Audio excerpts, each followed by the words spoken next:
Je vais vous expliquer pourquoi j'ai pris ce trade, comment j'ai fait mon analyse et finalement je vous montrerai comment ça s'est déroulé. Allez, c'est parti.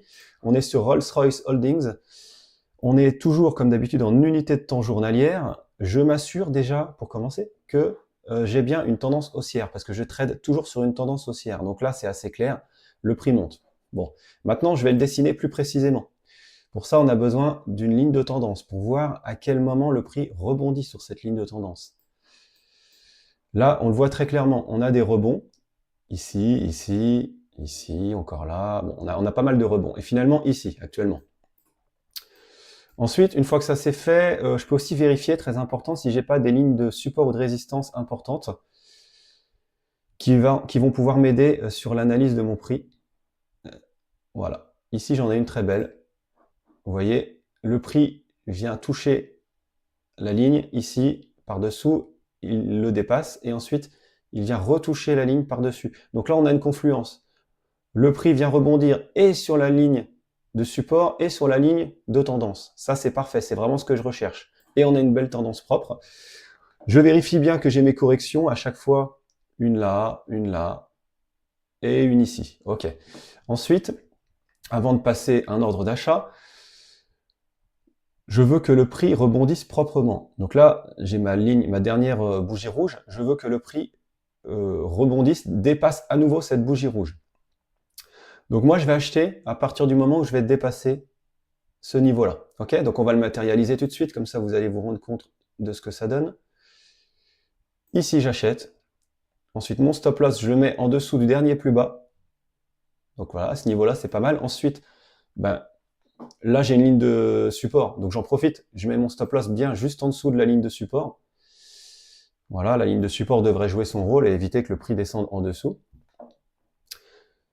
Et ensuite, le take profit, je le mets généralement à 1,5. Voilà, donc là, je pourrais le mettre à ce niveau-là. Parce que le prix va remonter au moins, logiquement, jusqu'à ce plus haut ici. Mais ça me fait un ratio de 1,23, c'est pas terrible. J'aime bien avoir au moins 1,40, voire 1,50. Voilà, là, je vais me placer à 1,50.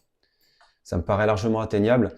Je peux le vérifier justement avec voilà, une ligne de tendance comme ça qui vient encadrer le prix pour voir si c'est réaliste, si l'amplitude du prix va être suffisante pour atteindre le take profit. Et là, on voit que clairement, oui, c'est le cas.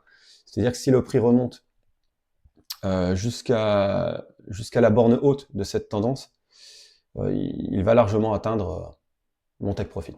Ok.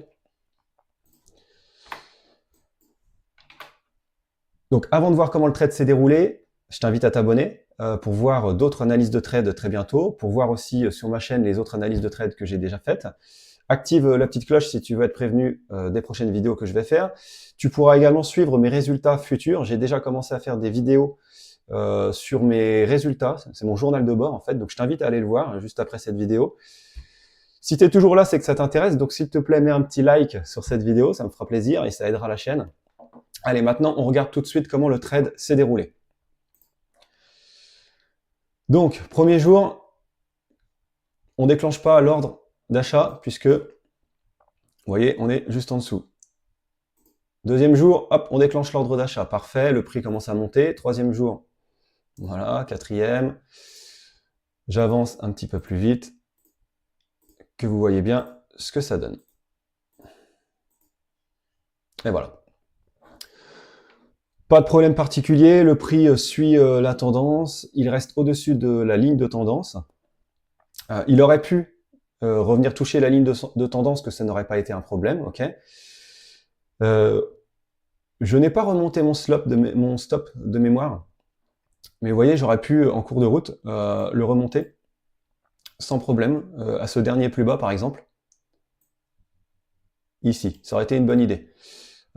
Une fois que le prix est suffisamment monté, le but justement de la ligne de tendance que j'ai dessinée ici, c'est que il soutienne le prix. Donc logiquement, je peux remonter le stop loss jusqu'à la ligne de tendance.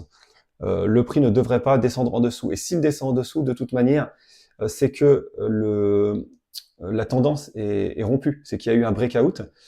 Et donc je ne veux plus être dans ce trade si le prix commence à descendre en dessous de la ligne de tendance. Ok, alors bien sûr, quand on remonte le stop, on le fait progressivement, on garde toujours une marge de sécurité. Je remonte pas mon stop loss tout pile à la ligne de tendance, je le remonte, enfin je laisse un petit peu de marge en dessous. Ok. Par curiosité, qu'est-ce que ça a donné ensuite? Bon, le prix a continué à monter un petit peu et ensuite il est bien remonté. Voilà. Donc la tendance s'est poursuivie jusque-là, donc c'est plutôt bien. Dites-moi en commentaire ce que vous avez pensé de ce trade. Dites-moi si vous avez appris des choses sur la manière de faire. Comment vous faites-vous? Expliquez-moi les différences par rapport à comment vous tradez. La vidéo touche à sa fin. Si vous voulez que j'explique quelque chose de plus en détail dans une prochaine vidéo, dites-le moi en commentaire. Allez, salut, à la prochaine.